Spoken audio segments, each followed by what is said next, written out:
Hey guys, how we doing? Sorry, a couple minutes late. I was in there playing around with some of the settings on this thing.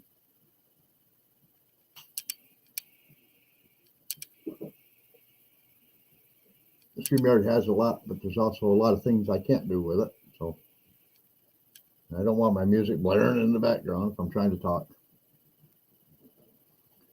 So kind of hang out a little bit, wait for people to join in. I hear tonight is also Lazy Days Ahead, Christmas giveaway again. So I don't know if anybody's going to be jumping in here tonight or if everybody's already over there. We'll let it ride for a little bit. We'll see. I'm going to see if I can change this mic angle just a little bit. I don't want to really shine it at that light, though. Yeah, I guess that's probably not going to work.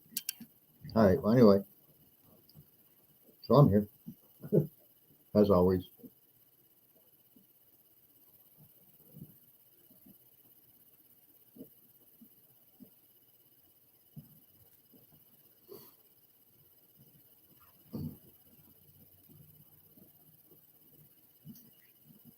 See it. Oh, well. Hello, hello, hello. Introduce yourself, please.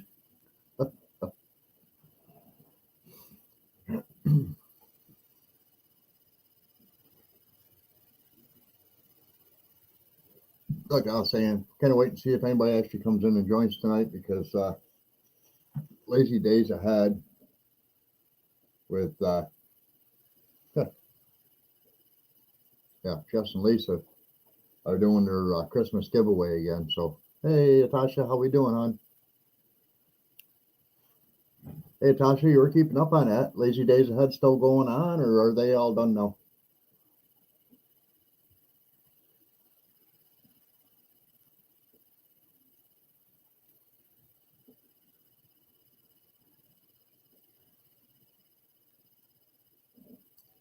They just ended. Okay, good. I am doing very well.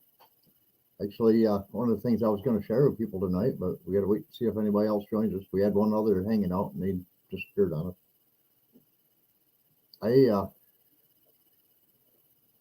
I've been playing around a lot with my big CO2 laser this last week, and it's just like I want to do this. I want to see if I can do this. Let's test this. You know, it's been one item after another item after another item after another item. Just seeing if I can set the laser up, do them, make them be the best they could be, and be proud of myself for doing it, or kick myself in the butt for wasting product, not knowing what I'm doing with it. But I think I did pretty good.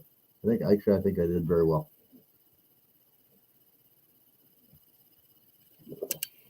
For those that don't know, we have a black tin that we use for putting our board butter in when we ship it out to our customers and stuff. And I actually sent those tins to another guy down in Allen, Texas, and asked him to run them through his laser with my design on them, just so he could prove to me why his lasers were better than mine. And he sent them back to me, and I'll tell you, I was blown away. I was like, all right, you got me hooked on wanting to buy that laser. Send me the link. I'll go buy it right now. And it wasn't cheap. It wasn't cheap at all. So I'm trying to really get a lot of uses for it. Doing things like putting logos on stainless steel coffee mug or tumblers, that kind of thing. Actually, I have some pretty good sources to buy colored tumblers, and it does a really good job on those. I've done quite a few so far. So that was a big plus for having that machine. I couldn't do it on any of my other lasers. Actually, speaking of my other lasers, my worst one, my Ore Tour 1.0 or whatever it was called, I finally gave that one away just to get it out of here because it was taking up space and it wasn't being used. I've got another one over here that's Fox Alien. That's not really being used much either because I went and broke down and bought the X tool, which is a really good laser for a diode laser, especially. But the CO2 laser has advantages over diode on many aspects. So I'm really trying to fine tune my abilities with that laser. There are other lasers out there down the road someday I'd like to be able to pick up and work with, but I have friends that have them and they brag about them, and it's like, okay, that's really cool. That's really cool. That's really cool. Oh, we had one extra one in and they disappeared. Natasha, let me show you something I worked on.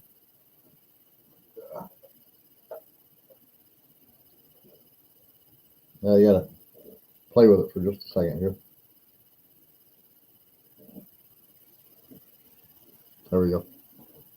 Check that out.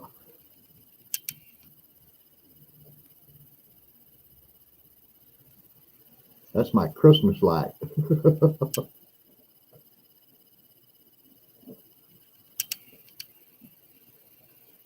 They actually come with a remote control that you can use to set them up. And I just popped batteries into it, and it was already on, and I was like, that's cool.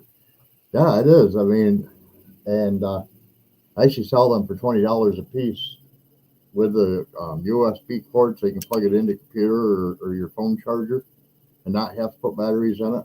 And it comes with a really nice remote that's like a ton of buttons on it that you can change different modes, make it go smooth and different things. Like right there, I was showing flashing the different colors. You can actually get it where those different colors kind of slowly fade in and out of each other's. I like that better. It's kind of like my man cave sign. You can't see that because that's over. Let's see. If you were looking at it, it'd be over on that shelf over there. Actually, I might be able to get you to look at it. Can't really read it much, but it's right there. And this one that I did on my laser does the same thing as that, basically. Same colors, same pattern, same everything. But yeah, I think they're pretty cool. I mean, and I decided to do it with my own logo because everything I've tried, actually, I've tried with my own logo. Because if I can make my logo look good, I mean, my logo is just basically on the cabin roof and stuff. It's just a bunch of series of dots. And if I can make that look good on a product like that, then I can make anybody's logo look good, you know. So that's been my purpose of testing.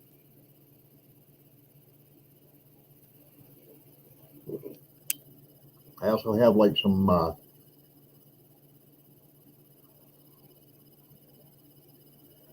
yeah, absolutely. Actually, there's a couple channels on Whatnot. I've got the stuff right here, actually. There's 2 channels on Whatnot that I want to be making them for.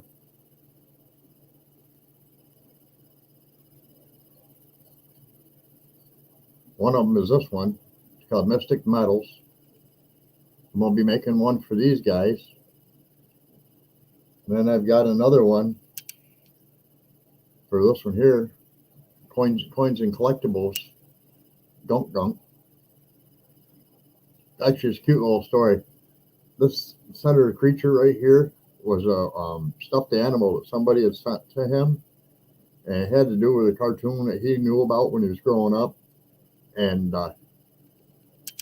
when he first introduced it to his daughter looked at it and said, Gunk. And so its name's been Gunk ever since, and he named his shop after Gunk. Yeah, I don't sell on Whatnot, but my employee is going to start listing the things that I do sell on Whatnot to try to give us another avenue to be able to advertise. And of course, that's how we're picking this stuff up here, is because he's already on there. He's got a ton of followers, which is funny. I don't look for followers on things like that, you know. I don't really look for a lot of followers on this. I was just told tonight I just hit my 350th subscriber, so that's good. I've already got 4,000 watch hours, and so I've only down to another 650 people being subscribers, and I'll be able to get monetized. Gypsy Trails. I didn't do it. Yeah, that's the thing about YouTube. You know, I mean, they do that to people all the time. That's why a lot of times when you're watching people's channels, they'll actually come out and they'll tell you, hey, you know, I was unsubscribed from your channel. I've had a channel that I was subscribed to for well over 2 years. And all of a sudden, one day I was watching a video and he was reminding people saying, hey, you know, YouTube's playing that game again where they're purging some of my followers and some of my subscribers are disappearing. So please check your subscription. And lo and behold, I looked and I wasn't subscribed to this channel anymore either. And I was like, that's weird. I've been a member of this channel for 2 years. So yeah, it's one of them things. You missed your own first show. Well, that's a good way not to get followers. That's funny. But then again, you know, I've had a few times where I was just ready to give up and miss the live too. So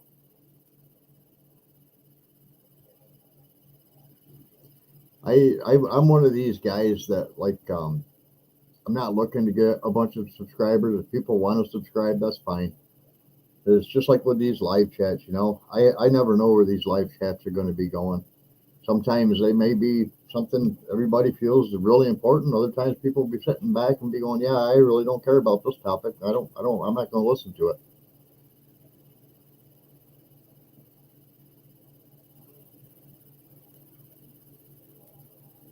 Natasha Lynn, who are you talking to?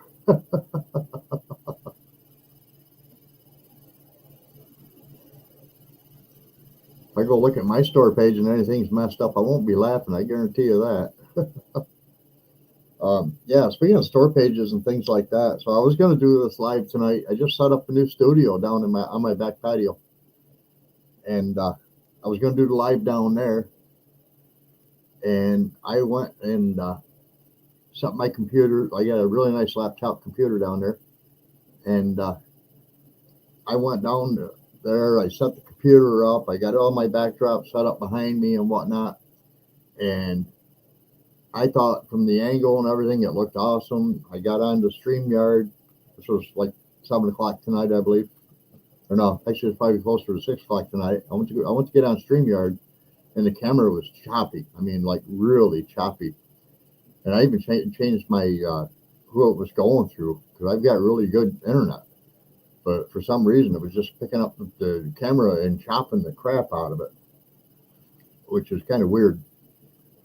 And I was like, all right, well, restart the computer. Maybe they'll take care of it. Well, I went to restart the computer and says, okay, well, your computer will restart after your downloads finish downloading and are installed. And I'm like, well, that'll create an issue, as usual. So I just walked away for it for about an hour, and I went back down. I logged in. I went to StreamYard again.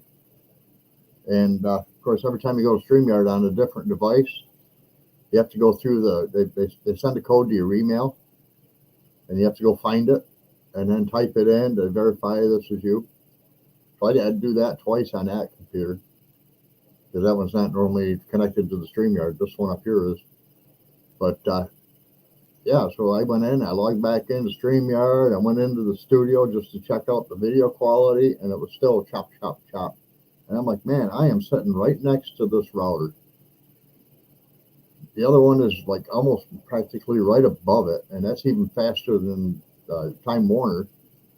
I think right now I'm using T-Mobile, but Spectrum Time Warner is normally really, really good. And I was on the 5G network, and it was all choppy and whatnot. So I think I'm gonna have to go in and look into that and see if I can figure out.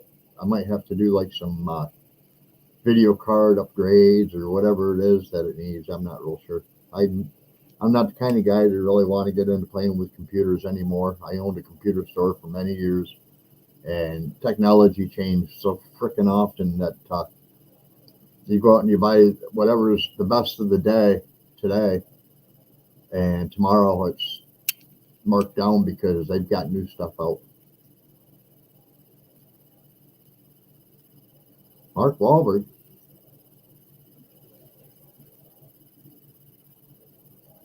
The Family Plan with Mark Wahlberg. Huh, that sounds good. I was laughing because Jeff HalfAss Homestead, he was talking about going to Wahlburgers, and I'm like, wait, Wahlburgers? That's not the same as the Wahlberg, is it? That'd be cool if it was, but I don't know. I thought the name of theirs was Wahlburger, so I'm not real sure if that's the same place or if it's different or what it is. If anybody knows, let me know. Of course, when he went there to go get his sandwich, they didn't have what he normally got, mushroom and Swiss. So he's reading the menu board over, and the power went out, so he didn't get what he wanted anyway.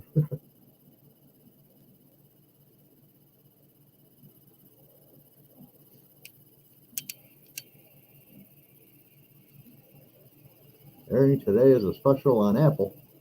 Yeah, I don't do any of the plus channels like that, unfortunately, because I miss a lot of content because of it. But I got Roku TV, and I really like that one. I've been hooked on the series of Weeds for the last month probably. I was actually binging on it pretty good today because every episode seemed like it was going to be the last one, and then they came up with something new for it. So I enjoy that.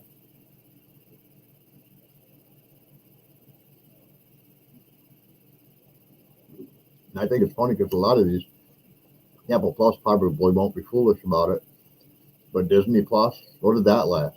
I think that was on. I think that was available for like 30 days, if maybe that. They went woke, they went broke. People just said, "Yep, nope, I don't want this." Wanted their money back and all that good stuff. So that was pretty good.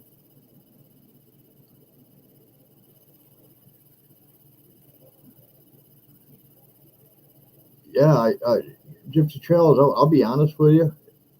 Trying to make your channel grow by being structured is really kind of hard to do. I mean, if you want to do like a reacts like Drew's been doing, and as long as you don't keep doing a react about the same style of content, the same person bringing the videos out or whatever, it has a potential to really get some good likes and good views and whatnot, and add subscribers. A lot of these guys, I see that they're strictly building channels, and there is a niche market. Same thing with cooking channels. There is a niche market.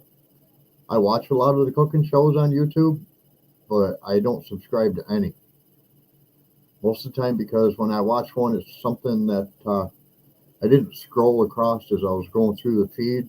More than likely, I was actually trying to look something up, and it just happened to be another one in that same area of, okay, how do you do this? How do you do that? Peanut butter fudge, very good example. I want to make peanut butter fudge. I've never made it. And I found this recipe. It said 2 ingredient peanut butter fudge. You take the whole jar, 16-ounce jar of peanut butter, you stick it in the microwave for a couple minutes. You get it to where it's almost liquid form. Then you take this like same size thing of Betty Crocker frosting mix. They were showing it being done with the vanilla cream. Put that in the microwave, get that really soft, mix the two together. As it starts cooling, it starts sticking in. You put it into your tray, you flatten it all out on parchment paper, and you just set it in the refrigerator for a little while. You bring it back out, and now you got fudge. And I actually watched a couple of different ones, and that was the better one that I watched. But for me, I'm not a vanilla fudge kind of person, or a vanilla peanut butter kind of person. To me, that's almost like eating peanut butter fluff sandwiches. I liked them when I was a kid, but I can't stand them today. So what I did is, instead of buying vanilla cream, I went out and I bought the chocolate, I think chocolate brownie cream or something like that. I don't remember, but it's a dark chocolate cream, and we're gonna try that. I'll probably make that, not tomorrow, because I made peanut butter cookies today. So maybe a couple days from now I'll make that. Of course, when I make it, I'd only hide part of it because I want some of it too.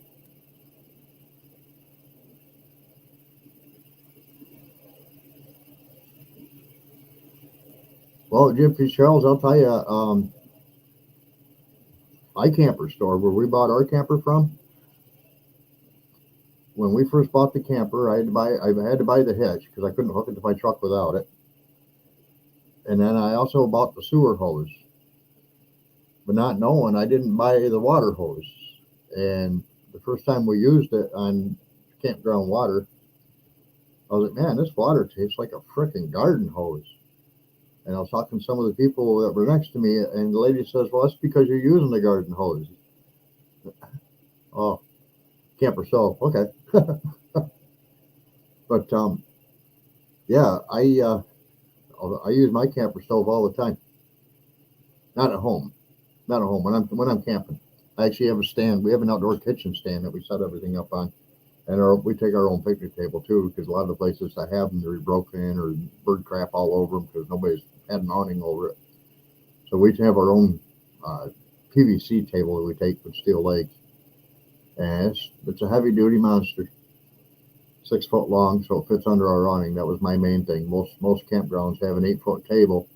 And if you don't set it up to where it's leaning away from the camper a little bit, if it rains, it all runs back to the camper, so both seats are totally wet. You can't use them. You didn't even know it was gas. What did you think it ran on? Candles?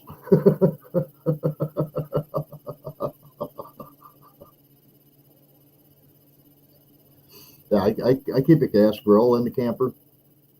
I keep a 2 burner gas stove in the camper.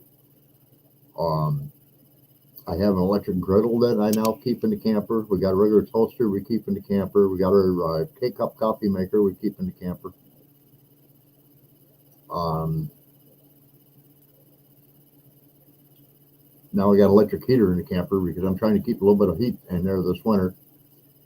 We just,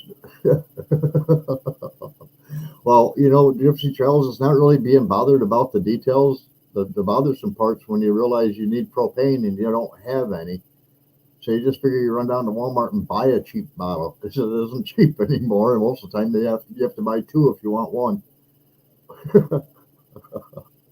Or you got to know somebody like me that lives close by and just say, hey, can I borrow your propane bottle for a little bit? I just want to use my stove real quick. I keep 4 or 5 of them in the camper all the time. And the camper's got its own propane stove, but to this day, we've never cooked inside the camper. Other than putting stuff in the microwave. We do that. And we had to buy the microwave, but it had a place already set up for it. But yeah, I mean, some of the stuff is just terrible when it comes to just going out and saying, yeah, I need this for the camper, or I need that for the camper. Buying the potable water hoses blew me away. I didn't know that was something that I absolutely had to have. I figured water is water.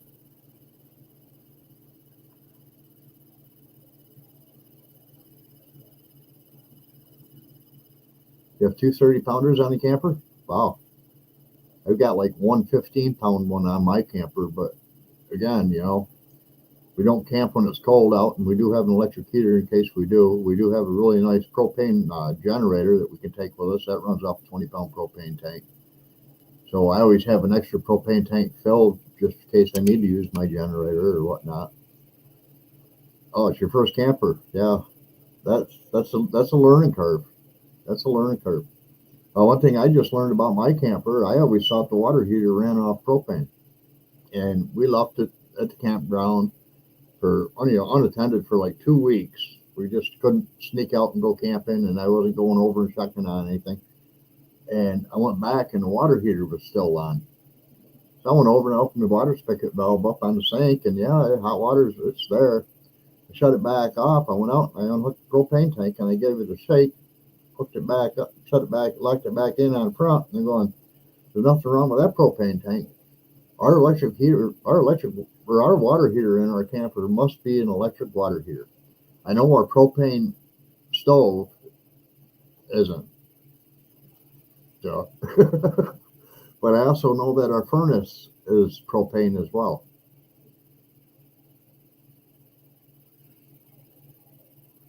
Yeah, Gypsy Trails, do you have like solar panels on top? I have the Blue Eddy E85 or something like that. The problem with that is I can't even make a cup of coffee with that one. It's not big enough. The water heater in our K-cup coffee maker would take, 15 minutes to make a cup of coffee that would normally take 3. But when I'm using the Blue Eddy, I always have the solar panel out just because. The next place we're going to be camping this next year, I think, if we can get in early enough on the weekend, I'm going to keep the generator with the extra propane tank in the back of my vehicle. Of course, I got to get another truck now. I don't know. I didn't mention that one yet, but we'll get into that too. If I keep it in the vehicle, I'll always have it with me, and if we leave to go to the store, I don't have to worry about somebody stopping by and stealing it. My propane generator was a very, very expensive generator. It actually runs on propane, kerosene, or gasoline, and I'm like, yeah, no, it only runs on propane because that's the cleanest, and it may not be the cheapest way to run it, but that's the cleanest way to run it.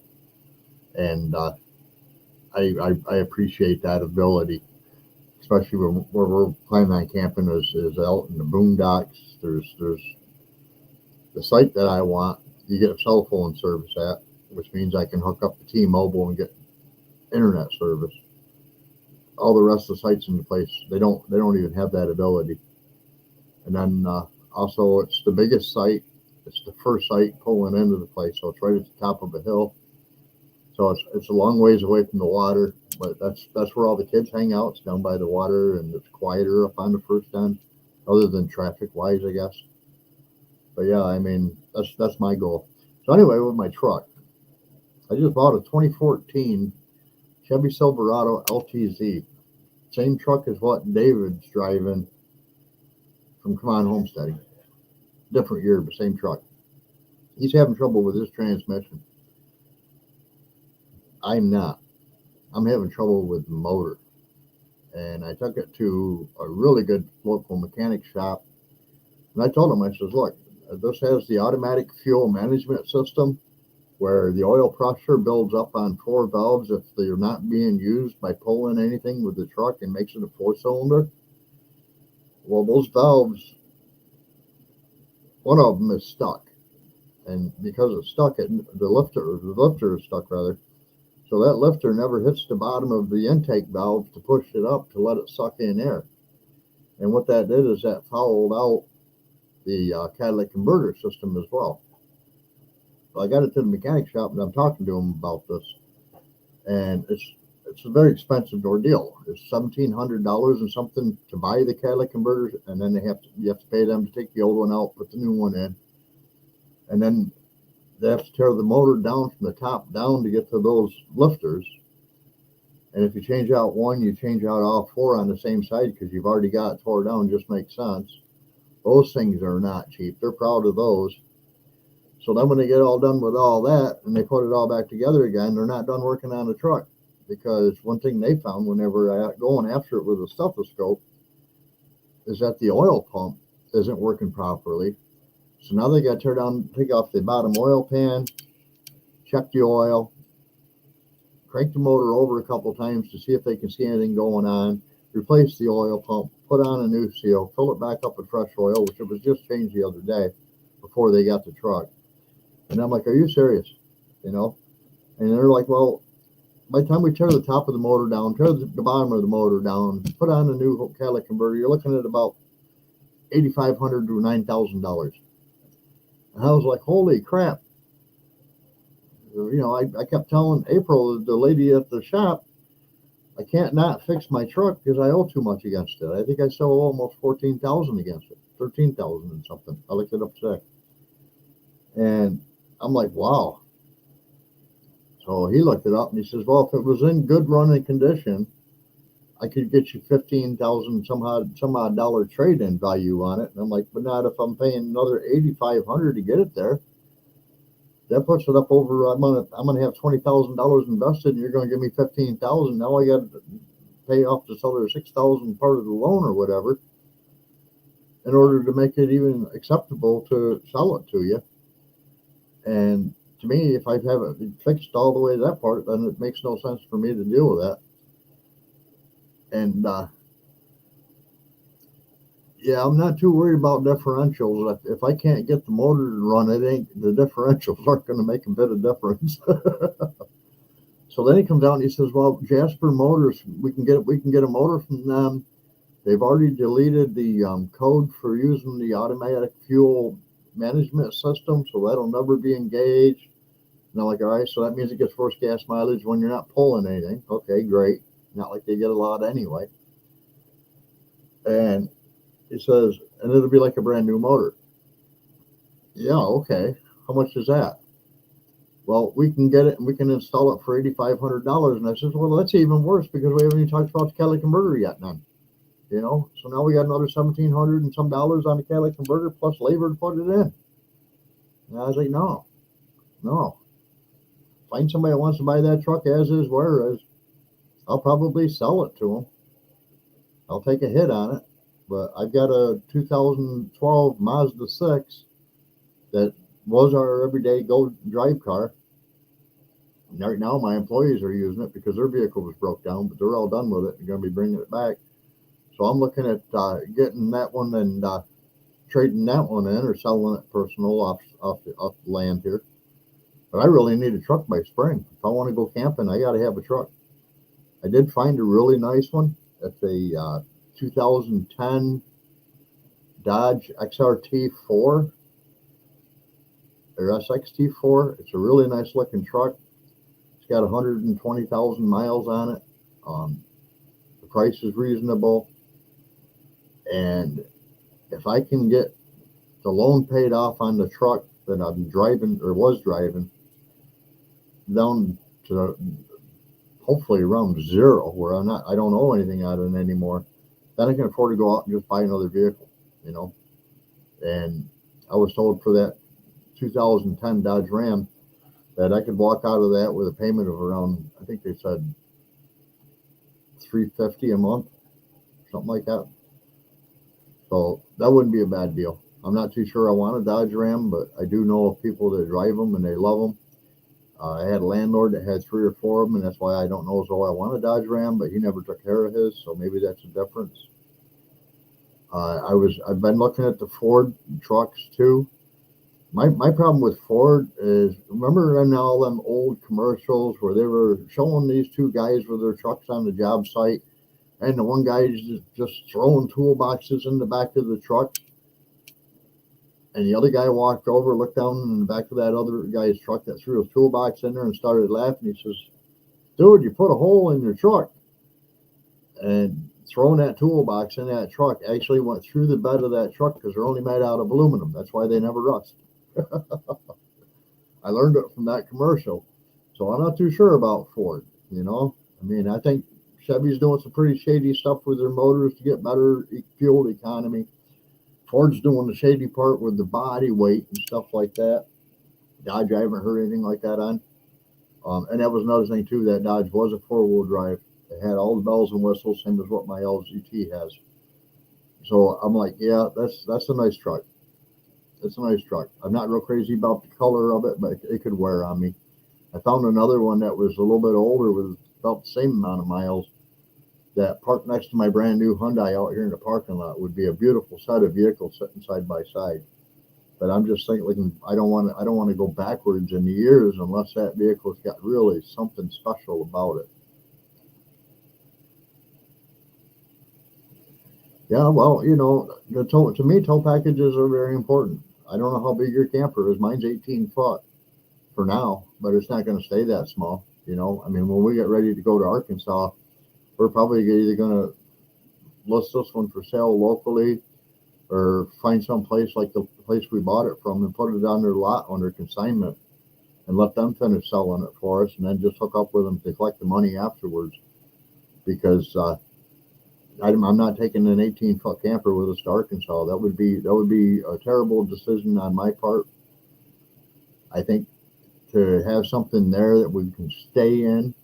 If I don't find a good camper to do that with, then we'll just buy a building like what Jeff or Mike or any of them guys are doing.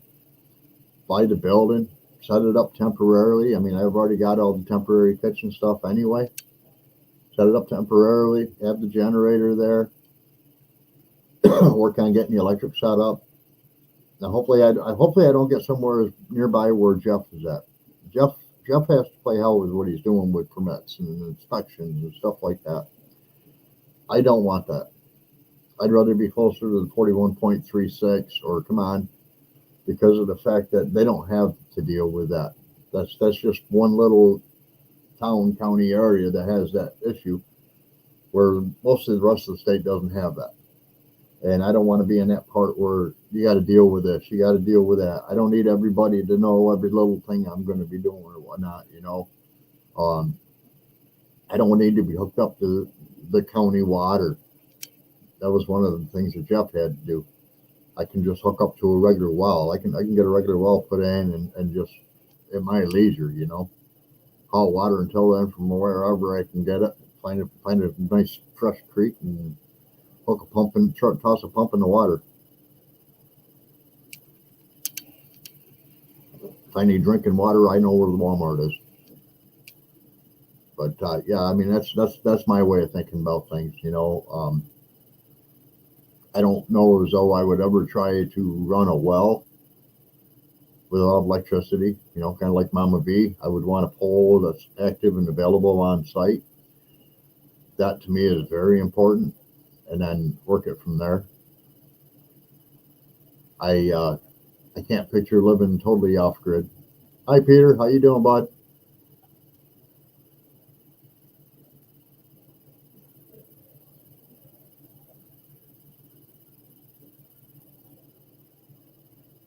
You're pulling at about 9,000 RPM. That would be terrible gas mileage if that's the number you got. GMC Sierra SLT is actually a pretty good truck. Depends on what motor you have in it.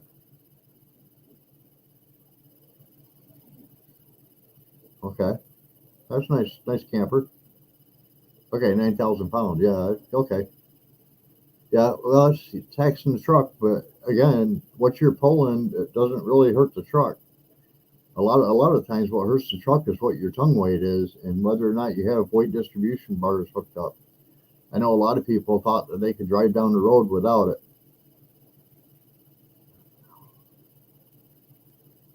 Okay, 5.3 half ton. Yeah, that should do that without too much problem, I would imagine. Like I say, as long as you get your weight distribution bars on there, I don't see where that 9,000 pounds would be such a bad issue for it because you've got the weight distribution bars don't leave all the weight riding on the back of the truck. It leaves just enough to keep it as a balanced load, and that helps your front wheel stay on the road. Yeah, I wouldn't pull a camper without them. Not even our 18 footer, to be honest with you, because that little 18 footer, if it didn't have sway bars on it or anti sway bars on it, that thing would be all over the road.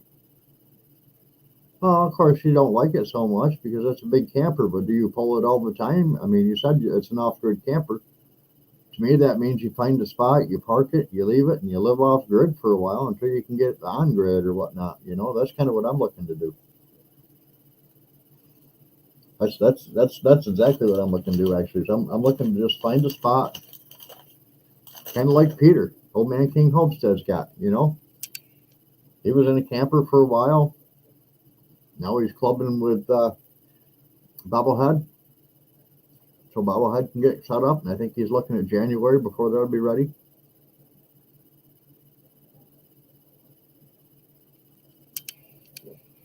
Yeah, I mean,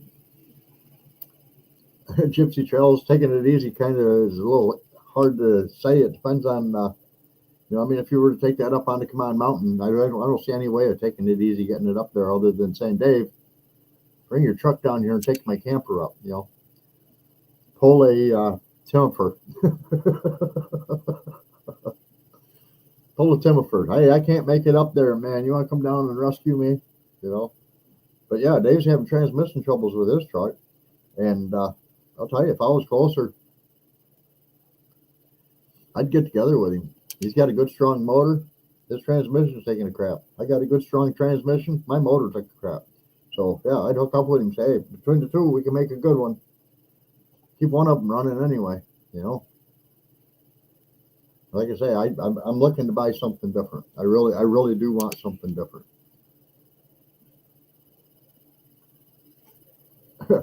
Yeah, I'd be avoiding mountains too. With that much weight, yeah, I'd be avoiding mountains. I used to laugh because I had a Cadillac that was a Cadillac Fleetwood Brougham. Or no, was it that car? Yeah, it was a Cadillac Fleetwood Brougham with airbag suspension in the back and whole 9 yards. And I went partners with two guys, and we bought a ranch out in the Catskill Mountain Range in Hunter, right here in New York. And I had to help one of my partners move from local where I'm at now out to the ranch, and we had to go through all these like back roads and stuff. Anybody that's been anywhere near Hunter Mountain knows those roads. Not only do you get on roads that we call the snakes, but there's also ones that go up, they go down, they go up, they go down, they go around the corner, and they go up and they go down, and it's always funny. Well, I had all of this stuff in the back of this car. I mean, everything. I had the trunk filled right up. You couldn't put another thing in the trunk if you tried, and the whole back seat right up to where you couldn't see out the back window. And every time we went downhill, the back of the car was actually just barely missing the road by like a 16th of an inch. So if you hit a bump going down a hill, it would actually bottom out on the bumper. And then when you start going back up the hill on the other side, those air suspensions would try to kick in to keep the car level. It was funny. All right, Tasha Lynn, go watch that movie. Hey, let us know how it turns out, but don't spill all the beans on it.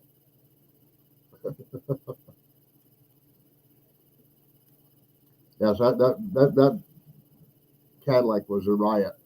And of course, my friend partner, he says to me, he says, "Well, what are you doing with this car that makes it every time we go downhill, it's bottoming out?" And I was like, "I'm not doing nothing. This car's got a mind of its own when it comes to keeping itself level.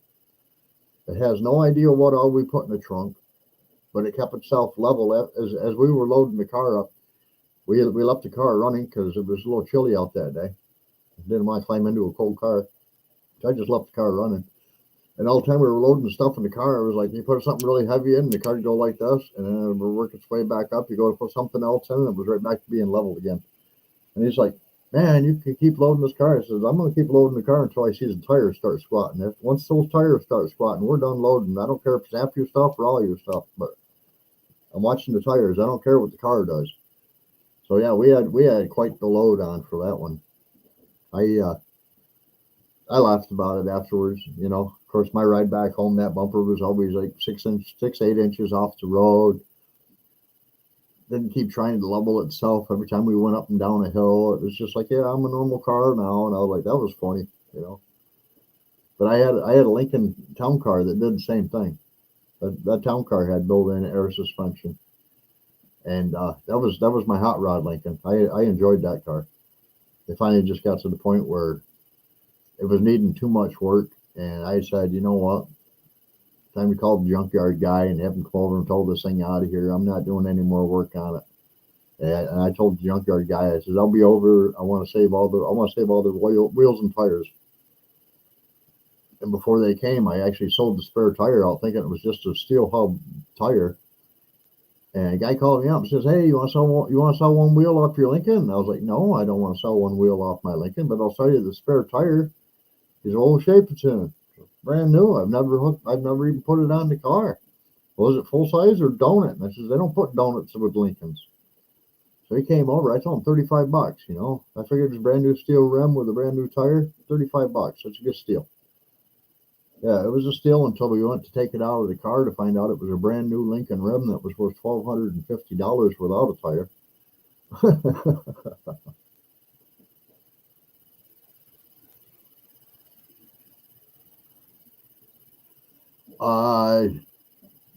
The Lincoln with the Cleveland motor, I'm not real sure of because that would be an older one. The one that I had the Windsor, the old Ford Windsor motors.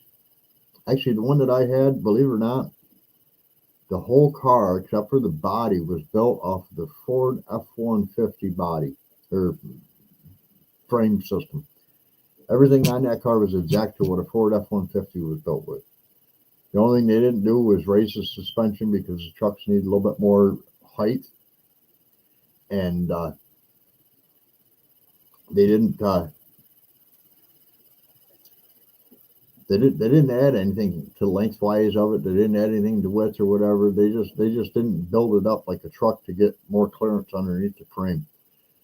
So it was more of a stock 150, I guess it would be like a Ford F-150 SE. Be the most stock brand you can get where there's really no road clearance or anything. You have to add things to it to get it to be what you want it to be. And two-wheel drive, of course. Now, if they would have sold me a four-wheel drive Lincoln on the F-250 body, I would have done anything I needed to still be driving that sucker today because that would be one sweet car. I actually had a good friend of mine who went out and bought a Chevy van that was put on a 1-ton chassis, four-wheel drive. And I'll tell you what, he did it for business because he wanted to really let people know, hey, I'm here. He went and put the biggest Boss snowplow he could buy on the front of that van, and he never plowed the driveway with it. He never used it for plowing. It was just a big advertising gimmick, and he had his business name down both sides of it and stuff, saying all the different stuff he did. But the first thing people seen was that big ass van with that big ass plow on the front of it, and then they'd take the time to read the rest of the van to find out who it was and what they do. And he never, as far as I know, he never let that plow touch the ground, except for during the summer months when he unhooked it from the front of the van because it was so much weight. It was really putting a lot of stress on the front of the van. But yeah, I mean, that was born out of an F-350 pickup, brand new F-350 pickup truck, and a huge 40 kind of lane van, and it was sweet. It was sweet. He got a lot of people wanting to know about it. Yeah, actually, Dodge 318 was one of the best motors they ever put out. Now I don't know what they have available now. I think the one I was looking at was like a 5.7 liter, or no, it might have been 6.2 Hemi. Yeah, I think it was a 6.2 Hemi, which is fine by me. You know, I'm not expecting to get great gas mileage. As long as the truck looks really good and there's no mechanical issues with it, I'm content. But yeah, the old Dodge 318s, man, they used to put them in the old Coronats. Remember those? They were fun vehicles. Fun vehicles. The other one I used to like too was the Barracuda 392, I think it was. That was an awesome motor. And then, God, we played around with so many cars back in the day. I was real big into show cars. I owned one. Everybody I grew up with owned one, and we spent a lot of our summer months together working on each other's cars. We actually had a brother of a good friend of mine who had a 55 Chevy, and it was just a bare bones car. And the neighbor across the road told him, he says, if you can get this thing wet sanded down, bring it over to me and we'll put it in the primer. Once the primer is done, you pull it back out, get it wet sanded down, we'll pull it back in one more time and we'll put some paint on it. And the brother reached out to all of us, and I was like, well, if you want to do this the right way, Kenny, go buy a keg of beer, and I'll fill your yard with people with wet sandpaper in their hands and buckets of water, and your car will be done in less than an hour. And he's like, are you serious? And I said, yeah, don't tap the keg until the car is done. And he was like, all right, that's cheap enough. So I went home and I told my brother Donnie was a big partier. I told my brother Donnie, I said, hey, over to Kenny's house this weekend, everybody's got to work with a piece of sandpaper in their hand, dumping it into a bucket of water because it's got to be wet sanded. But he wants his 55 Chevy done. If we can get all your buddies over there to help work on this thing, it's free beer when it's done until the keg is gone. I had 28 people show up to work on that car that day. I thought that was just funny as crap. And he went over to the neighbors that same afternoon and said to him, he says, do you want the car to be dry when I bring it into your paint booth, or do you care? And he says, well, what do you mean? He says, you're going to have that all done today. And Kenny says, dude, it's already done. These guys are on their second beer. I thought I'd come over and see if I could get them to help push the car over while they're still sober enough to walk. Arkansas, not Alaska, Arkansas. Yeah. Now, I wouldn't move to Alaska if my life depended on it. Although I would love to go there during the summertime when it's 24 hours of sun and the wildflowers are up everywhere. Alaska itself, I've got a really good friend that I grew up with, and his mom spent the whole summer in Alaska, and she was sending us home pictures every week. And I'll tell you, that place was beautiful. But when it gets close to wintertime, the sun goes down and it doesn't come back up until spring. And that's why their temperatures get so freaking cold, is the sun just never touches that part of the country again. Yeah, I'm looking at Arkansas. Yeah, my problem with that Gypsy Trails is that, you know, saying I'm going to move to Arkansas, that's an easy thing to say. If I didn't own businesses, it would be a really easy thing for me to say, hey, you know what? I'm just going to go to Arkansas. But what I'm looking to do now is I'm looking to buy land And of course, I've got people like Mike from DD5 and them guys over there that are willing to walk the land and do video of the land for me if need be or whatever, and talk about it. Give me a heads up. How far is it to the local power? Do I have to hook up the county water, kind of thing, stuff like that. Those are things I don't want. I don't want to have to worry about a bunch of people walking across my yard, looking at water meters and doing this and doing that. Why not? Not that I really care about, if it's down by the road and everything's down by the road, I'll bury a wire from the road all the way up to my place. I've done it before. You want a meter? Put it down there next to the road. I don't want you driving up the driveway. My last camp was that way. I had 400 foot of wiring that ran up my 400 foot driveway, and it ran to my neighbor's pole. And I just paid. When you get an electric bill, when next time we're at work and you tell me you got your electric bill, give me your electric bill. I'll just go pay it, and your electric's free for letting me hook onto it. Because I knew my 400 foot cord was going to really tax out his service system. It didn't, actually. Our electric up there was like $50 a month. And I had stuff running all the time. TVs, refrigerator. But, yeah, and that was another place too where I got tired of the area I was in, and it really wasn't that far from where I'm living right now. I had a zoning officer who thought that if a camper was big, it was a house trailer. And if it had a wood stove in it, it was a house trailer. And I actually had to take him to court. And of course, at the time, my dad was a code enforcement officer for the city of Cortland. And I had my dad out to my camp all the time. This guy is so full of shit. He says, you don't put awning rails on house trailers. I was like, no, you don't. Hey, Lauren, making a home. How we doing? I was like, no, you don't. And Dad's like, well, that's it right there. He says, but not only that, this is a Shasta camper. It depends on how much land there is, Gypsy Trails. I want anywhere from 6 to 10 acres. You find me 20 acres out there, and as long as it's got the road frontage, do whatever I want to do on the back end, I wouldn't have a problem with that. Share the driveway in the front, or if it's wide enough, just put your own driveway in. I don't have a problem with something like that. That would be awesome. But yeah, I definitely Arkansas, and my thinking is if I can buy the land now, go out, see what needs to be done on the land, because it's 24-hour drive for me to get there. On a straight run, I could probably do it in 18, I think it was, that we figured out.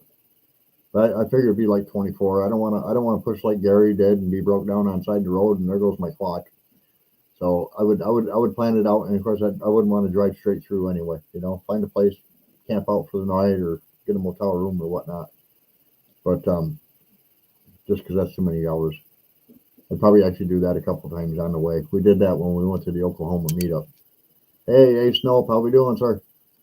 So I'd probably do something similar to that, where it would be set up like every 500-600 miles. If it's 1,800 miles, 1,900 miles, something like that, from me to there, I'd probably go 600 miles and say, okay, stay somewhere for the night, camp out or whatever, and then go another 600 miles, do it again. That way it's not a stressful drive, Pick the time of day when it doesn't matter about. I particularly don't like driving at nighttime on a highway. It doesn't matter because you're looking at the taillights rather than the headlights. But I still don't particularly like driving at nighttime. My brand new car's got bright headlights. I can see anything on the road, and I do like that.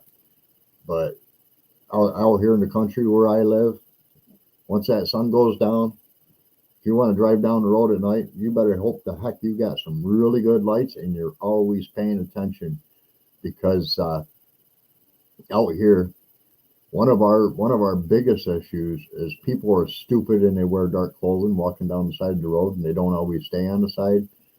And the other one is, the only way you can tell if a deer is running in front of you is if he looks at you and the light shines off his eyes. Our deer are very, very dark brown. They do have white tails, but you don't see the tail until they get past the headlights. So, and I've come really close. I actually had one run into the side of the car right after we bought the car. I had a deer run into the side of it. Thankfully, it was a small deer. He was stupid and he didn't weigh anything and he didn't hurt the car. And I was laughing about it, going, my girlfriend sitting beside me, she said, "What the heck was that?" I said, "We just got hit by a deer." She's like, "Did you do anything to damage it?" "No, the car's fine. That thing was so small, it wouldn't have, if it was running full force, head on, and didn't try to turn sideways and slow down as it got beside the car, I still don't think it would have hurt the car, you know?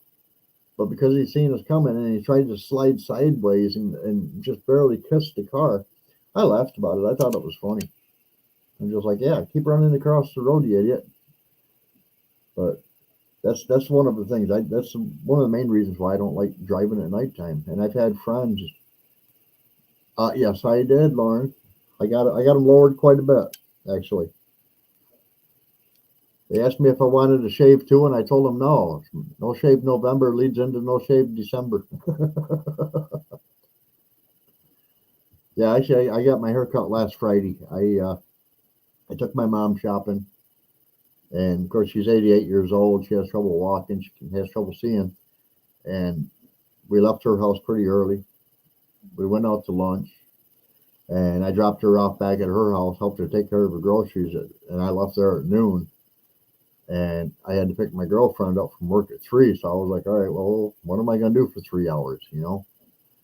Can't go hang out at the bar. They don't open to 1. I mean, I could go at another one, but I have only one bar in Portland that I hang out at now. And it's right across the road from where she works, so I don't even have to go sit in the car in the parking lot. But, well, thank you, Gypsy Trails. Well, to be honest with you, Lauren, this is the longest and most I've ever let it grow.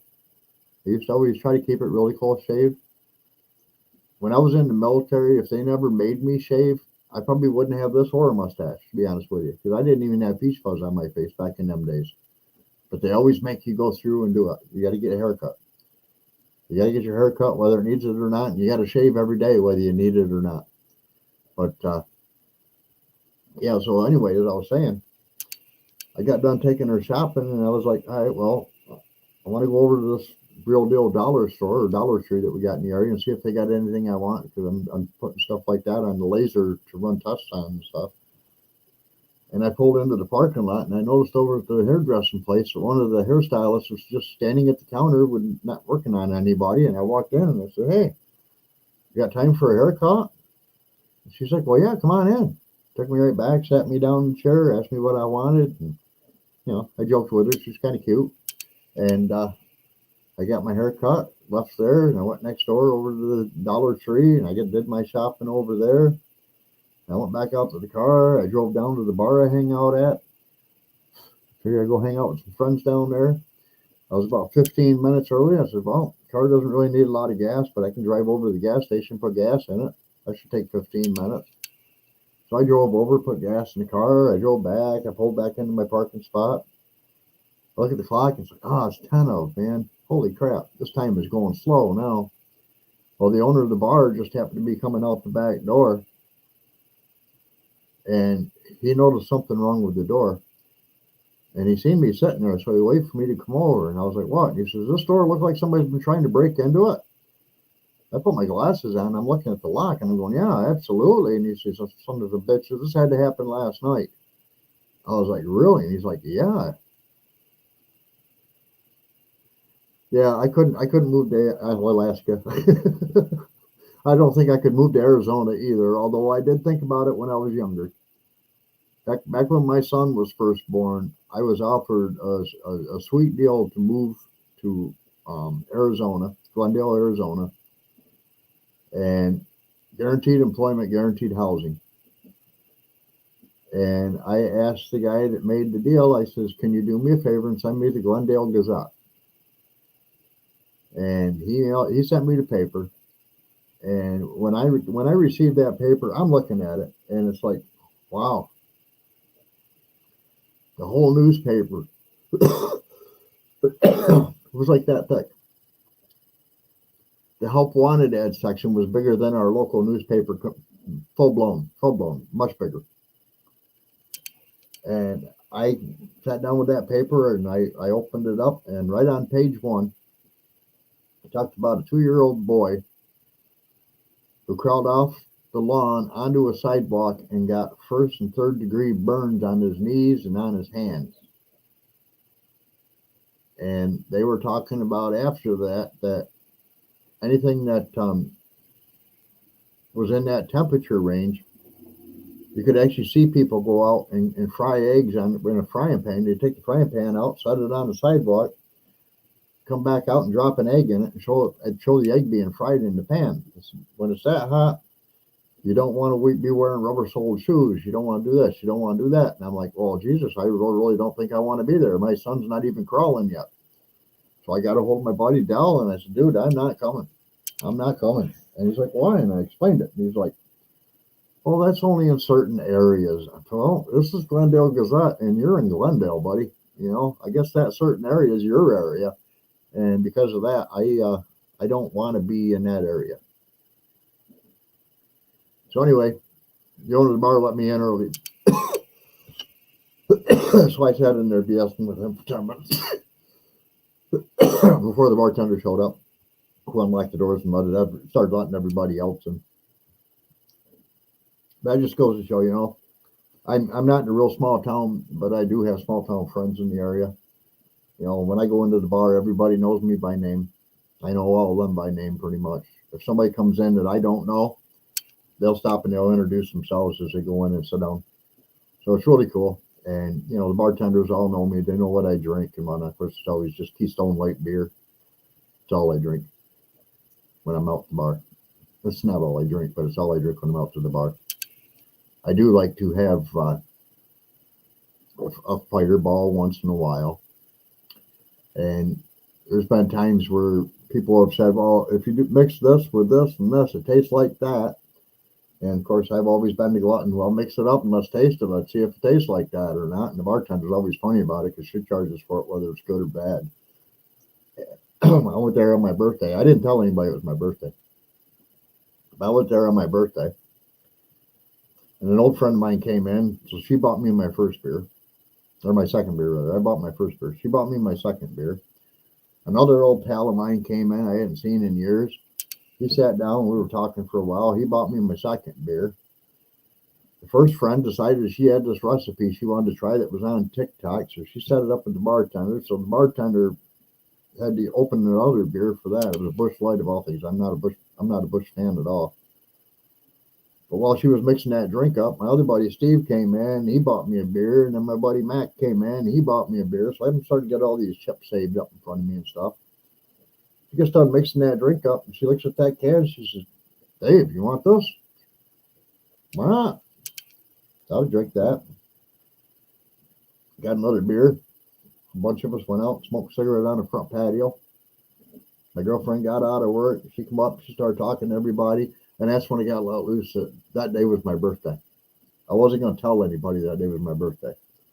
So when we get back inside, April, my friend, first thing out of her mouth, she opens up the door, walks in, says, "Hey, did you guys know today is Dave's birthday?" And I'm like, Jesus Christ, I'm drinking 4 beers, got a 5th one for free in my pocket. And now we got people wanting to buy me drinks because now it's my birthday. They didn't know it was my birthday. They were buying for me before. I don't care about that. You know, it's just another day to me. But I thought it was really cool. I spent $2 that day, and, you know, my girlfriend was yelling at me. Well, I got to go here, and I got to go there, and I want to do this, I want to do that, and I'm tired. Well, I was having fun. I don't mind hanging out when I'm having fun.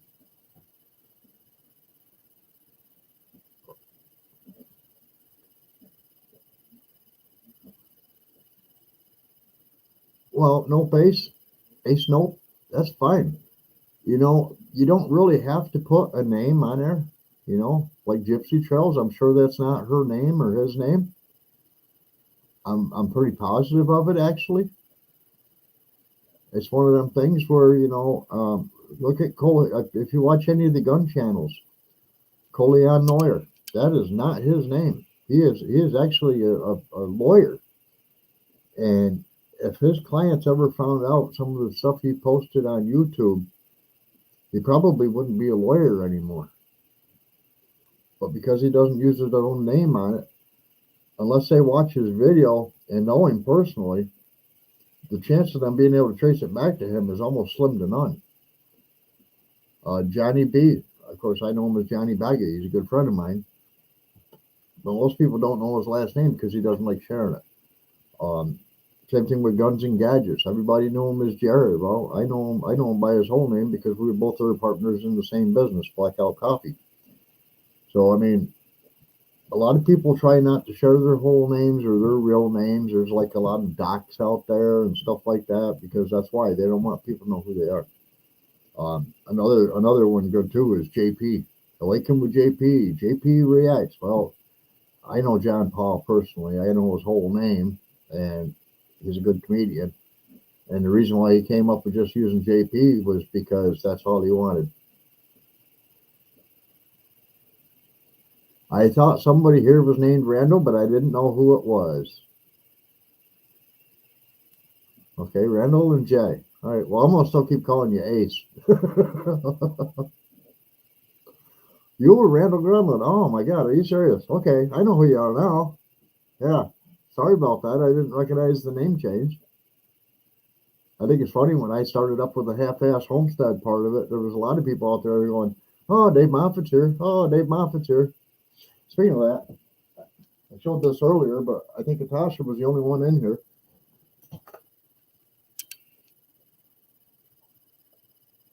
Let me get this back to red and it'll do it on its own. There. Check that out. I just made this the other day on my laser. I think it turned out pretty awesome. I was really worried about the cabin roof line because it's nothing but a series of dots, but it actually turned out doing rather well, and I was very highly impressed with it. I was also doing like little bottle openers and things like that. I got a really big laser and I don't do a lot with it, and I need to start doing stuff with it. So I was doing that. Yeah, actually, Randall, that's the thing right there. You know, $20 a piece. It comes with a remote control to make it so you can change it to whatever color or color patterns you want it to have on it and stuff, and you can do some really cool things with it. I didn't take the remote out of the package on this one. It also comes with a USB cord, so if you don't want to run it on three AA batteries, if you don't want to run it on batteries like I have this one, so it's freestanding, you can actually plug it into a phone charger and run it off electricity that way. It comes with a USB cord. But yeah, I mean, that was the first one I took out of the package. It was like absolutely no practice and no ever doing this before with that laser. I was just like, I want it and I want it done now. Actually, it's not listed on my site yet, but if you go, do you use Whatnot, Randall? If you use Whatnot, look up Hilltop Willie. He's going to be listing it on his Whatnot page.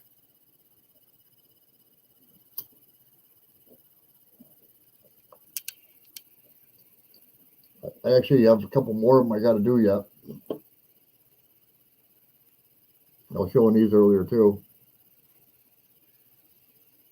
I got to do Gunk on there. He's a Whatnot. And then this one here, Mystic Metals. They want one now too. So I'm gonna be doing those guys some. And then I got another guy that has a place called BC Beach.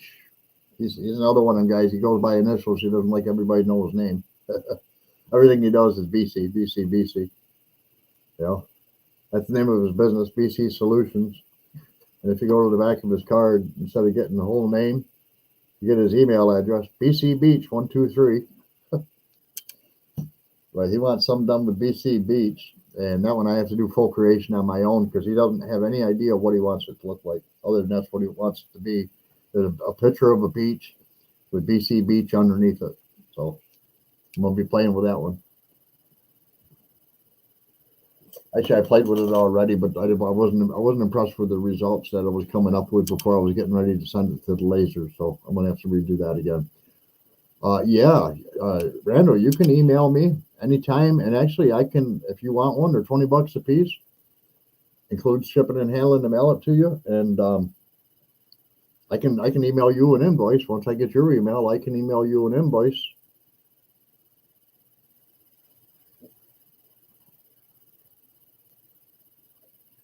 Yeah, we got to figure it out, Ace.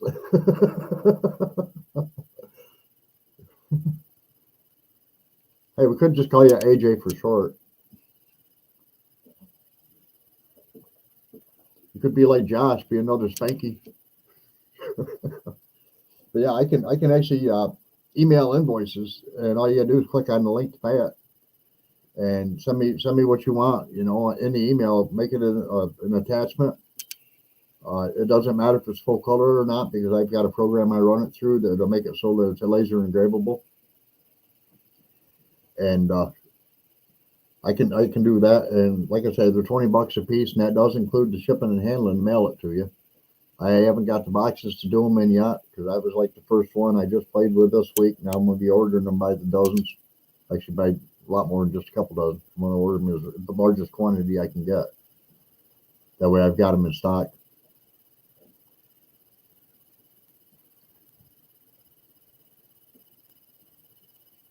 Yeah, weirdo. There you go. I've been watching a channel on YouTube called Waldo. Waldo does some pretty cool things. I have to give him a lot of credit for that. That boy, he's got lots of followers. Waldo's World is what it was called. He's got lots of followers. He's almost like the Heavy D Sparks kind of people.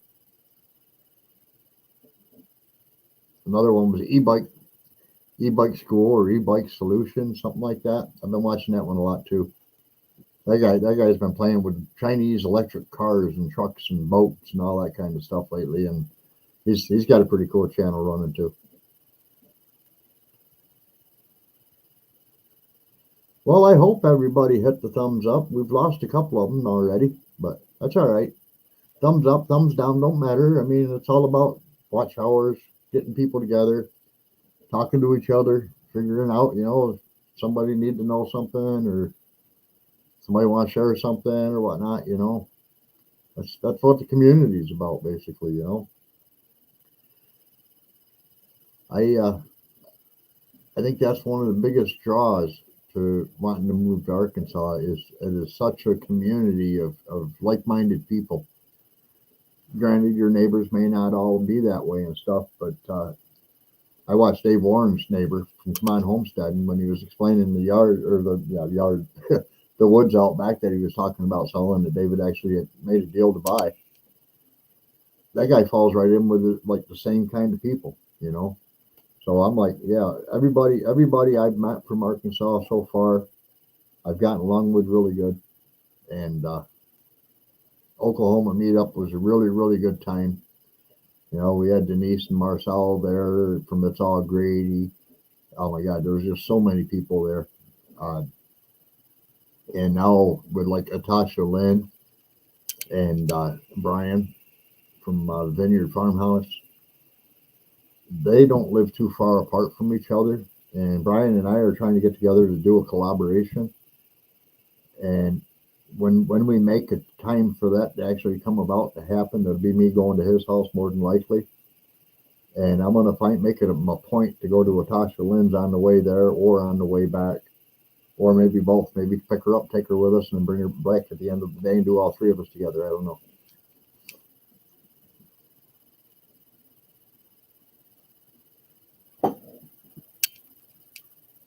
But yeah, back for you, Randall. As far as selling just an acre, I'll be honest with you. I live on 0.59 acres right now, and that's why I'm looking for like 6, 10, 20 acres. I'm on 0.59 acres, and I'm out of room. I got my chicken coop on the end of the house. I got this big old house, which is an old farmhouse. And next to that, I got my seed house. Next to that, I got my wood storage area, which is a big canopy like everybody in Arkansas is using now, except for mine's a little bit bigger than theirs. And then beside that, I got my 3-car garage, which is all my wood shop.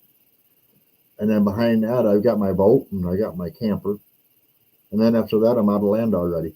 So it's like 1, 2, 3, 4, 5, all the way down the line. End of the property to end of the property, and no property left. I got a little bit of a backyard I can use, but other than that, I don't really have much space to be able to do much around here. and I want space. I want a lot of space. One of the things I was taught when I was younger was that you don't want to limit the spot you're buying, because you can't always buy more. But if you buy more than you need, you can always sell what you don't want or do something different with it that can actually provide some kind of an income, like Dave's been wanting to do, like a bed and breakfast area kind of thing or whatever, and things like that. I guess not bed and breakfast. It was one of them rental homes or whatever. It's not really a bed and breakfast. A little tiny house, you go in and you stay there. I forget what the heck they call those now. I think it starts with a B, but it's not bed and breakfast. Me personally, I don't want to do anything like that. If I need money, I'll just take my business with me. I think one of the things that would be the worst case scenario would be settling on, say, 5 acres now, and then down the road want to have 2 more acres and not be able to buy it. I think that would be a worst case scenario. Not that 5 acres isn't a lot of room to play on, but my camp was 13.13 acres, and that was barely enough room. So, hey, Randall, we're all adults, man. You want to drink a drink, drink a drink. I said that on one of my lives, and it was funny. I really thought it was funny. Actually, I don't even remember who the guy's name was that was on with us, but he got snockered, and he ended up passing out and snoring in his chair. And Natasha and I were laughing back and forth on the live between us, and his wife caught wind of what was going on, and she walks over and she slaps him, cuffs him upside the head. She says, "Shut that damn camera off and get your ass to bed." I was like, okay, you can drink with reason. Speaking of drinks, I'm going to grab another one. This one's been gone now since I got started, actually. I'll be right back.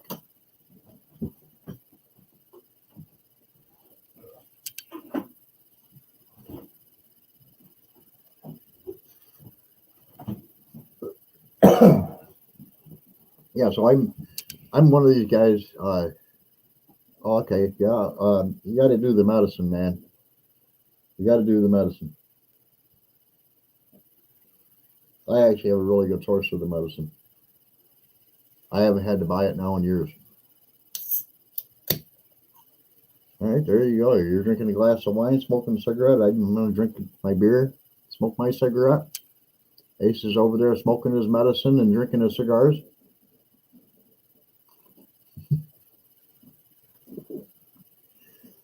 Yeah, well, that's one of the things about the lives too. I mean, if I'm on somebody else's live, like Brian Vineyard Farmhouse has invited me on a few times. Dale and Lisa have invited me on a few times. Tim and Jen have actually invited me to get on a live with them, but I'm kind of holding back on that. And I've been trying to do something with Mike and Lissa for a while. Actually, we were supposed to do something in an Oklahoma meetup, but everybody was just so preoccupied. Mike at the grill doing all of his cooking and stuff and whatnot, and Lissa trying to keep an eye on the kids. Yeah, we never made it happen, but that's all right. I actually was kind of hoping I could have spent more time with Josh from Sherman Family Farms when we were there too. He actually ordered, or wanted, I should say wanted. He didn't order. He wanted some seeds to put on his channel, other than pumpkin. Other than watermelon seeds. And I made a deal with him. But I told him, I says, hey, you're in Oklahoma. I don't know where in Oklahoma, but you're in Oklahoma. Rather than me going to the expense of mailing these seeds out to you, and you getting them 4 or 5 days later, I'm going to be in Oklahoma at the Oklahoma meetup at Lake Tenkiller. It's going to take me a lot of hours to get there. We left. We spent a night at my girlfriend's sister's house. We left again. We spent another night at her other sister's house. Then we left again to get to our cabin in the woods that we rented. And then Friday night, after we got unloaded from the car, we did go over, and I talked to Dave Warren for a little bit, and I talked to Tim Rogers for a little bit. And when we got done, I told him, I said, well, I got your coffee mugs for both you guys and for MT Homestead in the back of the car. I also talked to Mike and Terry. I said, I got all this stuff in the back of the car. I says, but rather than give it to Tim and David for them to try to store in the camper they were already staying in, I'm not too sure there would have been room with all their gear. And rather than giving them to Mike and Terry, they put in their camper to sit on. I said, tomorrow morning when I come back over, then I'll bring you your mugs. And of course, first thing in the morning, there was a lot going on with people getting breakfast and all that stuff. And David was behind the grill, and Mike was behind a different one. And Mike and Terry were getting things set up. And so I waited till everything got settled down.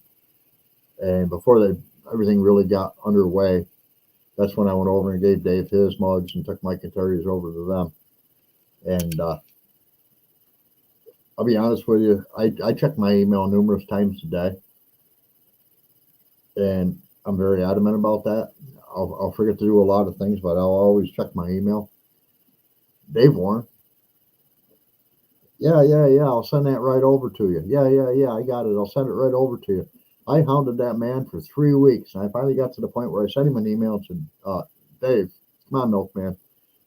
I hope you're looking at your email, because I need these designs now if you want me to do these mugs to bring to Oklahoma. I'm not going to have enough time to get them done if you keep procrastinating. And then I went on to his live, and I think I dropped a $50 super chat. And the whole message of the super chat was, check your frickin' email, Milkman. That next morning, he checked his email. He emailed me back, and I was like, okay, good. I got the design. I'm running with it. I'll do one and send you what it looks like. And he says, no, just go ahead and do them. You haven't got time to mess around. I says, yeah, well, you didn't have time to mess around either, but you seem to make it. But I got him to him, so it was cool. It was actually a pretty cool design. I'm sorry to see he decided to drop it right after he got it set.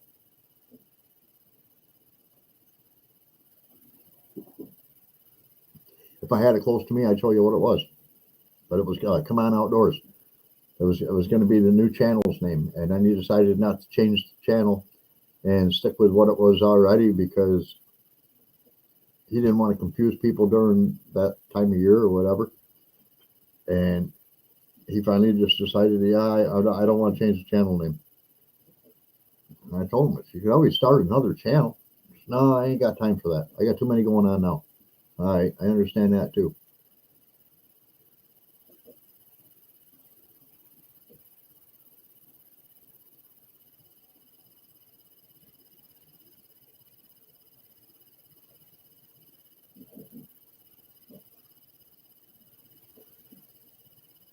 Yeah, that is weird.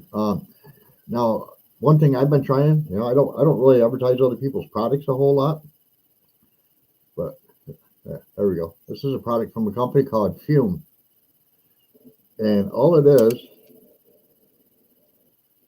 it's not a vape pen by any means. It's got an opening on one end there. I don't know if you can see that or not. It's kind of below a half smiley opening, and on the other end of this piece, it's got the same half smiley opening. And then it just holds these cartridges. This one is supposed to be orange creamsicle. It's kind of black. Very strong smelling when it's not in the holder. When it's in your pocket, you can't smell it at all. But it's not a vape pen. I gotta make sure I got it closed so I'm dragging on it rather than just sucking air through it. All you're doing is breathing in flavored air and blowing out same stuff you normally would blow out. There's no flame or any of that stuff. There's no nicotine in them. The whole premise of this tool, and this has got some weight to it. It's hefty. The whole premise of this tool is to give your fingers something to do, and when you take a drag, it dries your mouth out. Now in this case, it leaves kind of an orange flavor in there. I don't agree with the orange creamsicle because I don't feel that tastes like an orange creamsicle. But it comes with all different. But if you buy the whole kit, it comes with all these different flavors. This particular one, I've got oh,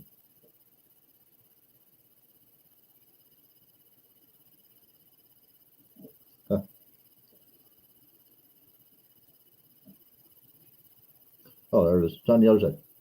I got raspberry, berry, lemon, a crisp mint. I tried that one out. I figured it'd be like a menthol. It's nowhere near. And then it's got sparkling grapefruit,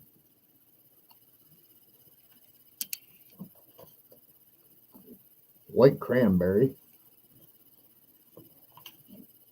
and this one really is a blowaway. I don't know. I might actually like this one just because it's being different. Maple pepper. But it comes in a nice little box, you know, and everything fits into it. And you don't have to put it on a charger. You know, like some of our medicines require us to plug them in. You know, got the USB port on the end of them and stuff. So some of our medicine requires us to be able to do that. But this thing doesn't do that because there's no flame, there's no electric parts to it. It's just a cartridge, and you suck air across it. And yeah, that's funny. I went through all them, and the one that I'm not showing in this box right here is one I'm actually using, which was the orange cream.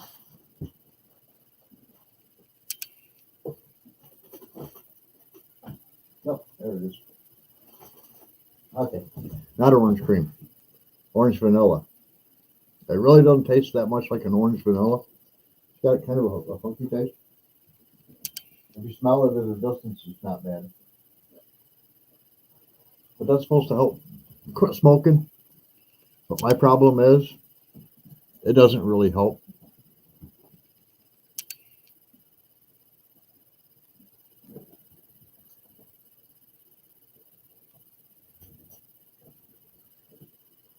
Well, Ace, I'll tell you what, when I get to Arkansas, I'll bring you dinner. I don't have a problem with that either.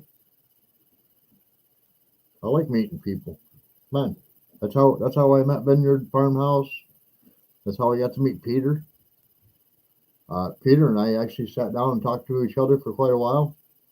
There's quite a few people over there that I got along great with. Jeff, HalfAss Homestead. I met him through Drew, and I met Drew on Saturday when we got there. I followed Drew into the park. If you ever watch my videos on the meetup, we got one of us driving up the road going in through the park, and we got behind Drew and Lindsay in an old beat up Chevy pickup truck, her dad's truck. And yeah, I was picking on him then a little bit and stuff. We got talking, and I had to use the bathroom. So I started walking over towards the bathroom, and just as I made it almost all the way to the bathroom, Drew comes walking around the corner. He says, "Hey, I got somebody free to meet, Dave." And I says, "That?" He says, "Jeff, bobblehead." I was like, "Hey, Jeff." So we stood up there by the bathroom, and of course they were doing their medicine, and we stood there talking for quite a while, to the point where my girlfriend's like, "Good Lord, how long does it take to go pee?" There's Brian. How you doing, Brian? And so we all met up over there, and we stood there talking for probably better than half an hour. And Jeff was like, "Man," he says, "I came here to party, but I don't want to have to drive anywhere. I don't know where I'm going to stay." And this other lady just happened to walk over to talk to us as well. And she looked at Jeff, and she says, "Honey, we've got an extra bunk available. It's available for you if you want it. We got it." And he's like, "All right, cool." He says, "Can I ride from here to there with you, and then you bring me back in the morning?" She says, "Well, absolutely." And I'm like, that's the kind of people that I'm looking to move around. That's the kind of people I want to hang with, you know. I'm not saying I'm not friendly with my neighbors around here. I know most of them by name. We got one new one that moved in across the road that I haven't taken the time to go introduce to yet, because they're hardly ever home, for one, and for two, they just moved in. So I'm giving them time to get settled in before I go over and interrupt them and introduce myself and whatnot. But they already know the family that owns the farm right down the road, because when they were moving in, that farm truck was over there a couple times.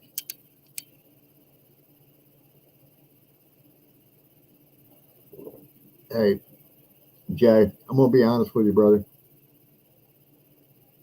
I've been homebound. I was homebound for quite a long time. When I shattered my heel, I couldn't even get out of my car. I was like, I'd have to crawl to the bathroom, crawl back to the couch. That's as far as I went, and they aren't very far apart. And it finally got to the point where my foot was doing a little bit better. I could get up, I could walk around a little bit, but I couldn't go up and down my stairs well. My back deck got turned into a back patio at that time, and that was only because I didn't allow anybody to smoke in my house unless they went upstairs. If you wanted to smoke out on any of the decks, you could do it, but you couldn't smoke in the house unless you went upstairs into my office area. And I was like, I can't go up and down the stairs. It's getting cold out. I don't want to be outside. And I pulled my employee Jimmy aside, and I said, Jimmy, man, we got to get this place closed up.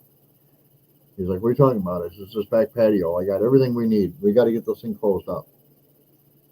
And he's like, all right, when do you want to start? I'm like, tomorrow.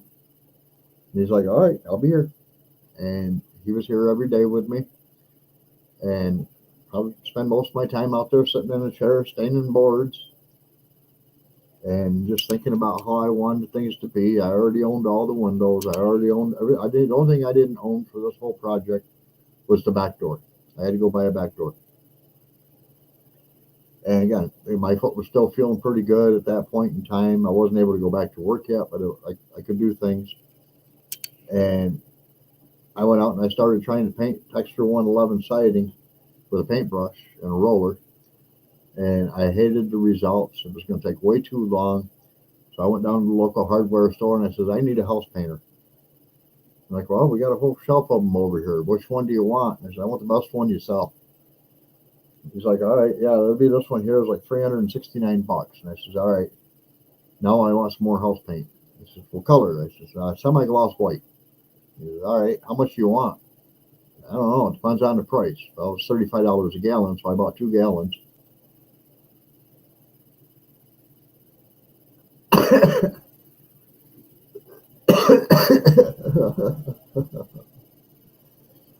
Well,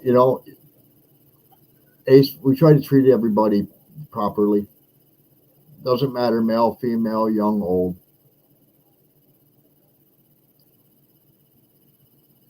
Randall, I knew you as Randall Gremlin.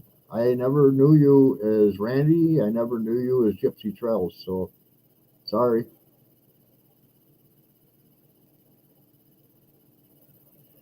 But let's see, we're okay. So I'm out there on a ladder now, and I taped off all the windows.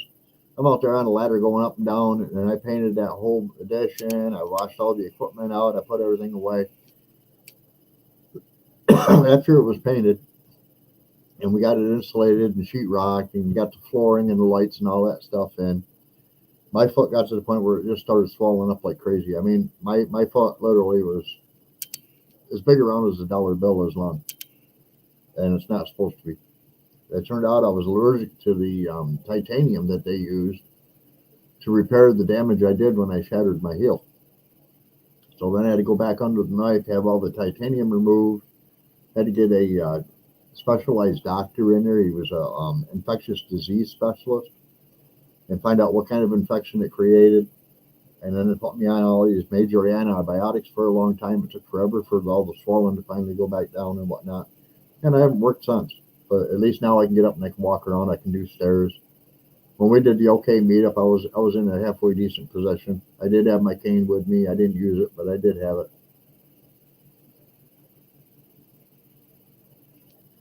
I really didn't want to go there on crutches, but it would have been the first time I ever went anywhere on crutches if I did.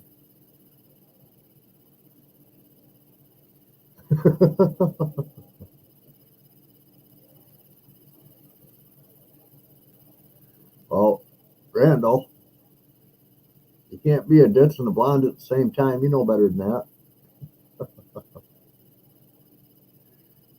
So anyway, it's gotten better. But now my new project is one of my new projects is the upper back patio. All it is now is an open deck. I've already been out there and we've got it all figured out. We've started laying new flooring down. It's going to be level this time because the deck always slopes out to let rainwater off. I don't want it to slope out because that's going to be my new office, and I don't want to be sitting in my chair crushed to the wall. So we're leveling the floor out. We built one end wall already for the most part. We still got to do the headers for the windows and all the jack posts and all that stuff. But that's the new one that we're working on. That'll actually have 4 windows into it when we're done. The one downstairs is 4 windows and a door. This one will be 4 windows, a door, a big closet, a TV mounted on the wall, of course, just like here. I don't watch this TV much. It's actually more of my security system than anything else right now. But I do turn it on every now and then. When I move out here, I'm going to have 2 TVs. One's going to be mounted on the wall, a Roku TV, so that I can watch whatever I want to watch. I can do Roku, I can do Spectrum, I can do, Prime Video, whatever. But I'm getting another TV given to me. It's a smaller one that I want to use for my security monitor out there. So when I set my desk up, I'll be looking out the windows in every direction. Every direction I'll be looking out a window. And all of my security system will be mounted right here on a wall beside me in plain, clear view. So no matter what I'm doing, if somebody's out there messing around, I can see lights come on. I can see the cameras come alive or whatever. Or see people moving. And it would catch my attention, Or if an animal's walking around the backyard too. That's something I'm watching for now. Especially right now, it's deer season. I got my gun loaded and it ain't too far away, and I can just open up this door right here behind me and step out onto the porch and take out whatever's out there. So, not that I would. I'm a nice guy. Yeah. I'm also hungry now and then.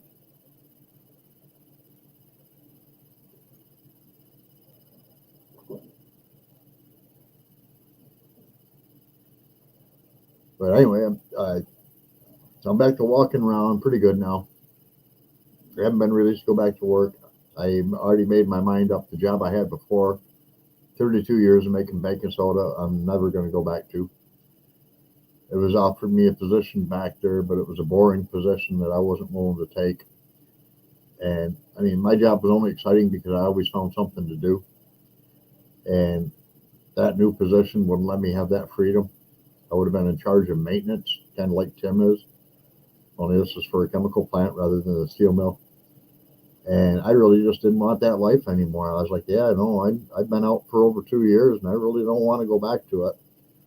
And that position no longer is available to me because word got back that I decided I wasn't going to go back. So they kind of canceled my insurances and whatnot. And I don't care. It's just one of those things that, I'm 59 years old. I want to do what I want to do. And one thing I don't want to do is get up and go to work in the morning. I don't want to go to work and have to sit behind the desk and be bored all day long waiting for somebody to need something or whatever, I mean, yeah, I have a lot of friends there and I still visit with a lot of them. I got one of them that moved right down the road from me. I had one here last Saturday before my live. I tried to keep him here for the live, but he didn't want to be on camera, so he bailed out 5 minutes before 8. But yeah, I mean, it's one of them deals, I'm not a stranger to everybody anymore. There's a lot of them I don't talk to on a regular basis, and to be honest with you, it's probably a good thing. But the ones that I do talk to on a regular basis are people that I've been camping with. We've hung out together, we partied together, we did whatever. So to me, those are my true friends out of everybody I worked with. One of them I had in my camp with. He was a partner in my camp. He lives, 4 or 5 miles away from me right now. He's never been to my house. Oh yeah, he was. He was here one time because his brother bought the wood stove out of the garage when we first bought the place. And he had to come over and help load it on. But other than that, he hasn't been over here. He knows where I live. But, We shared that property for 6 years. You think we'd be classified as friends, but if you don't want to come around, I'm not going to go out of my way to come visit with you. I do want to go visit with his parents.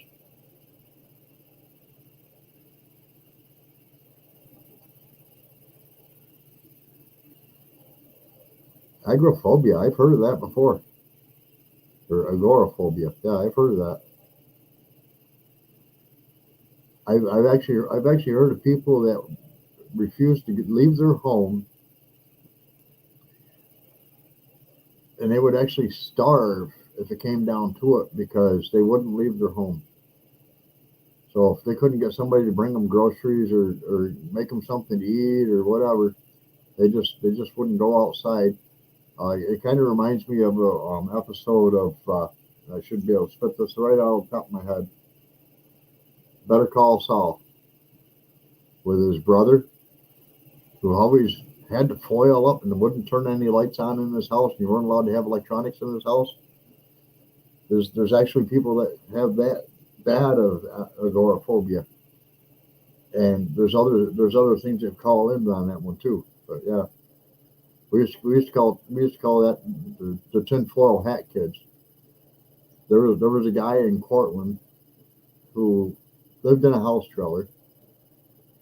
He painted the whole exterior of the trailer pure white, and then he went out and bought all these really nice flower boxes, and he mounted all the flower boxes underneath the windowsills and across the top of the windowsills, but so that the opening of the box was actually facing the wall of the trailer, and then painted all of them white too. And I was like, what's up with this guy in all this white? He has absolutely no color in his life. And somebody told me, well, watch him when he walks out of his house with a paintbrush in his hand. He has a hat on, but underneath that hat, he has a tinfoil hat on. And they're like, you're joking. I said, no, really, watch it when he comes out of his house. And he was wearing like this bowler cap, and out around the edge of the bowler cap, you could see tinfoil sticking out all the way around the edge of it. He was afraid of the aliens, and he was trying to stay away from the aliens, and he thought if he painted everything white, it wouldn't catch their attention. And I'm like, okay, well, you painted everything white. You're the only totally white place I've ever seen in my life. You caught my attention.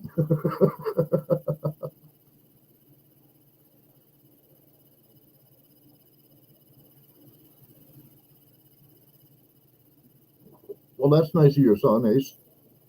Not everybody has a son like that anymore. My son would never do that for me. My son and the word work are like two things that don't go well together at all. And him and my home, two things that will never go along and get together well either. Hi, Brooke. How you doing?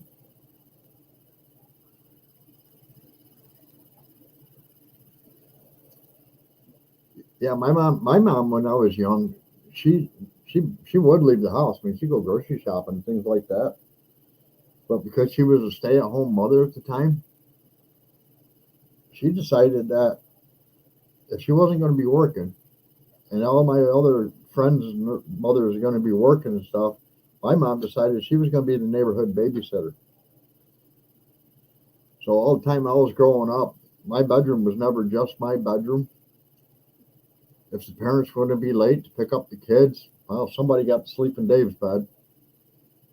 My dad wouldn't let him sleep on the furniture in the living room. That was a big no-no. He'd lay down on the couch and fall asleep, or he'd go into his recliner and fall asleep. But as far as kids were allowed, no kids were allowed to fall asleep in the living room. Not on the furniture anyway. You could sleep on the floor, but you couldn't sleep on the furniture. I don't know what the heck was up with that.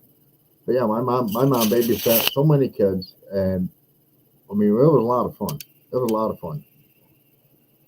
Where where we lived was in the country. We were not restricted to just our own property. On one side of us, my uncle built a house, and on the opposite side, for a long time, was a place that was just a horse field, basically. We had a pond out behind us that we owned part of, and then there was a pond, really big pond across the road, and then that was a cow pasture area, and there was railroad tracks, and there was woods, and there was fields, and oh my God, we had all kinds of fun. We'd build forts everywhere, and we'd go play in the ponds. I mean, our pond dried up every fall, and we got this bright idea because it was like a quarter mile up the road was the old Sears store, and that was back when they sold appliances. And they'd have to take it out of the cardboard box in order to display it on the store floor. And then when you bought it, they didn't put it back in the cardboard box. You bought the item the way it sat on the floor. So they'd have to get rid of these big cardboard boxes. And we made a deal with them that we would take so many of these big boxes off their hands every year, and we'd haul them off their property for them, provided they didn't break them down. You know, refrigerator boxes. Oh my God, what a cool little fort they were. But we didn't use them just as forts. We were actually taking them out on a dried up pond, setting them up so they were probably 30, 40 feet apart, taking remnants of carpet that we were picking out of people's trash and stuff, and bolting it to the front of it. And we would use them as our shooting blinds. And we would have pond wars with BB guns across the pond, shooting at each other in these cardboard boxes with carpet to stop the BBs. And if you got hit, thankfully nobody ever lost an eye on it. But if you got hit, you knew you got hit. Everybody knew you got hit. Kid would cry for a week. Oh, I got hit with a BB. Yeah, you didn't die. You're good. Get back in your life.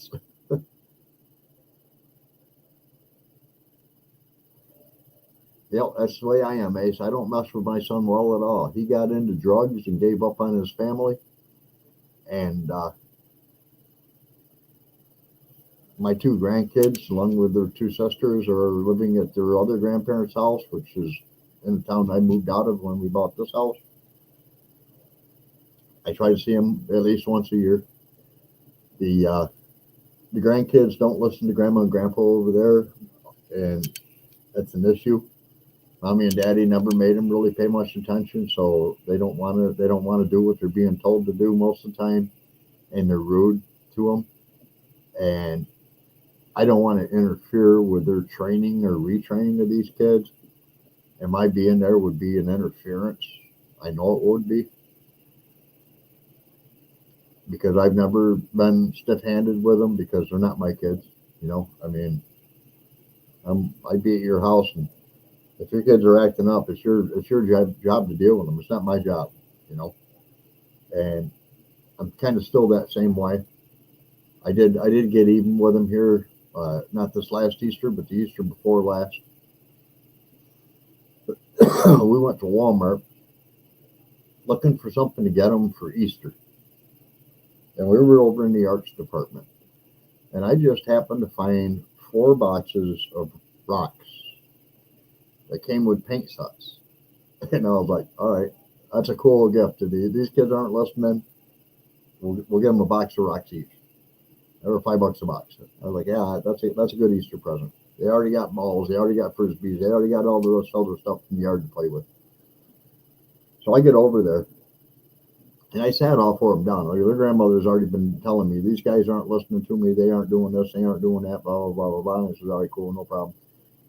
I said, I just stopped by to drop off their Easter presents, and I'll be honest with you, I'm going to have a little sit down with all 4 of them at the same time, and I'm going to explain to them why they got what they got for Easter.